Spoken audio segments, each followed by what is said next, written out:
You know how they say just because it looks good doesn't mean it is good?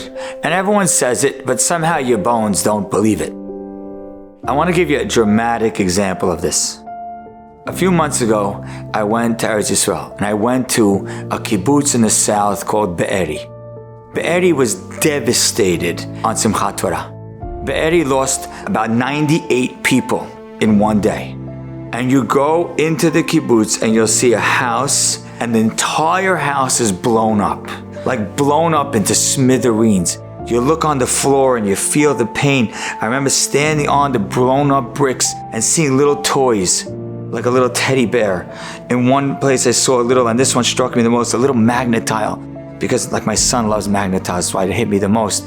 And then you go to the next house and it's blown up, and there's 100 bullet holes in one room, and one after another, 180 houses in a row that were literally terrorized and destroyed on that day. But here's what's powerful. As we're going from one area in the kibbutz to the other, there's this big area of grass.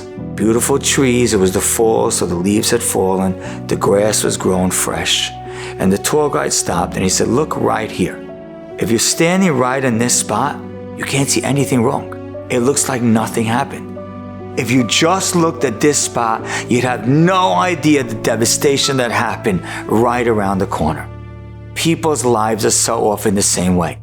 You see a couple smiling in the street. You see someone driving in his nice car. You see someone else making a big business deal. You see someone walking with a group of friends and they're all laughing and giggling. And everybody's life looks perfect.